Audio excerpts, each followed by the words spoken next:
Au nom du Père et du Fils et du Saint-Esprit, Amen. Chers frères et sœurs, bonjour.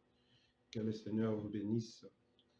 Je viens partager avec vous la parole de Dieu sur ce dimanche, quatrième dimanche de l'Avent. Je viens partager avec vous la parole de Dieu. Nous avons les trois textes.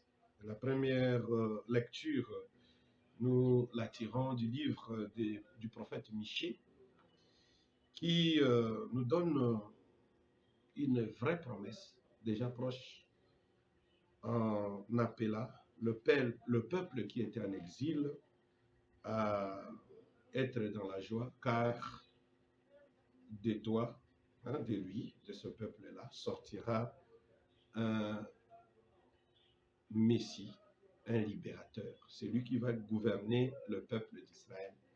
Il va gouverner ce peuple non comme le roi de la terre, mais il va gouverner ce peuple avec amour, avec joie, avec une bonne compassion, un vrai accompagnement et surtout un amour universel.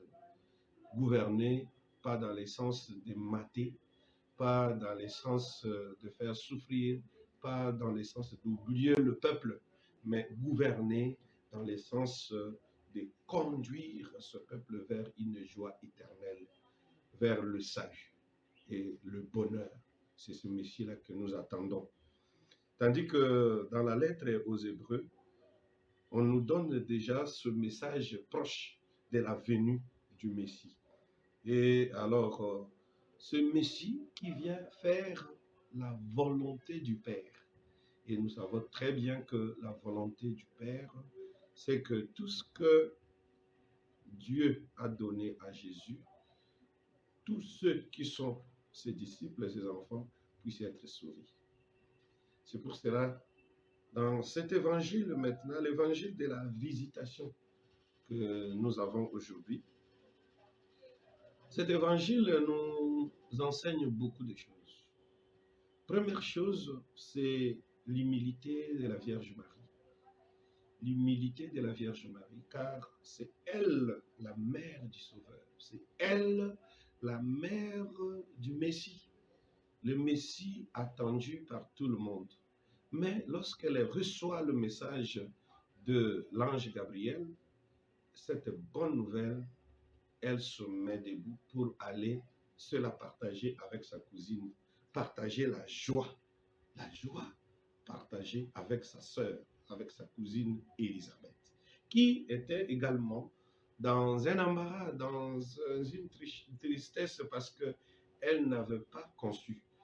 Et voici qu'elle venait de concevoir par le message de l'ange, par cette bonne nouvelle, mais la Vierge Marie se met debout pour aller partager la joie. Quelle humilité! Au lieu d'attendre que les autres viennent vers elle, mais c'est elle, la mère du roi, qui part visiter les autres. Chers frères et sœurs, c'est un exemple pour nous. L'humilité nous élève.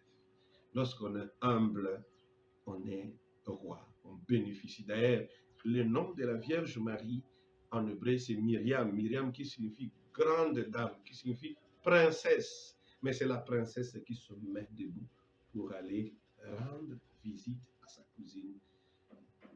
Ça ne nous coûte à rien d'être humble, d'aller donner la joie aux autres.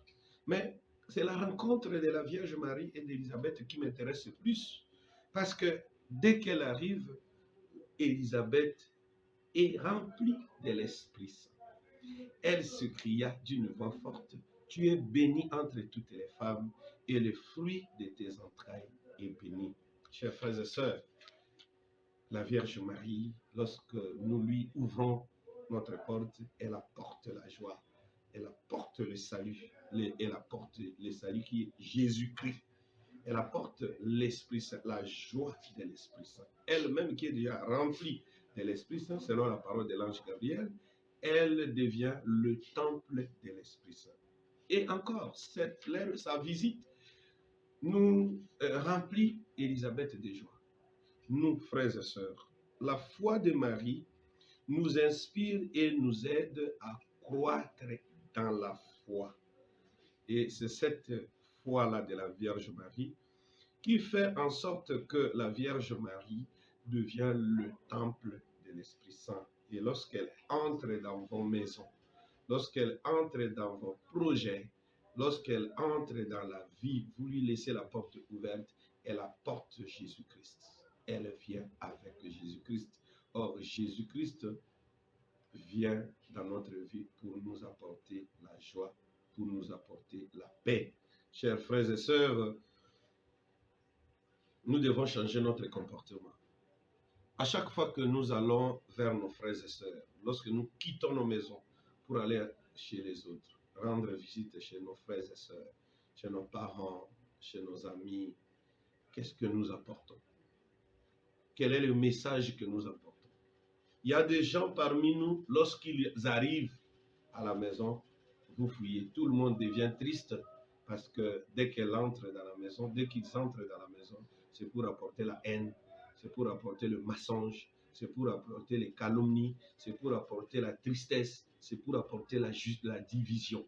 Mais non, un chrétien qui attend le Messie doit apporter la joie à ses frères et sœurs. Elle doit apporter le courage, l'encouragement. Lorsqu'ils entrent dans votre maison, ils doivent apporter la paix, l'unité. Donc aujourd'hui, dans notre pays, le Congo, la plupart des jeunes sont découragés. Aujourd'hui, je vous dis de ne pas être découragés, car le Seigneur Jésus-Christ est notre joie, il est notre bonheur, il est notre paix. Lorsqu'il entre dans notre vie, il nous apporte la joie. Tout ce récit est très clair. La foi que Marie nous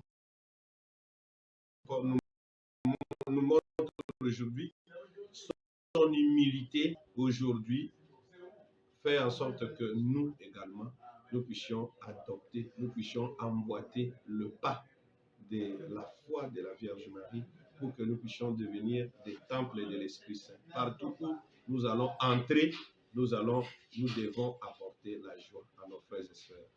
La joie, nous devons apporter pour notre pays, la République démocratique du Congo. La paix, nous devons être des agents de la paix. Comme chrétiens catholiques, nous devons apporter la joie, nous devons apporter la paix, nous devons apporter l'unité, nous devons apporter la joie, nous devons apporter l'élan du développement et nous devons apporter Jésus-Christ à nos frères et sœurs.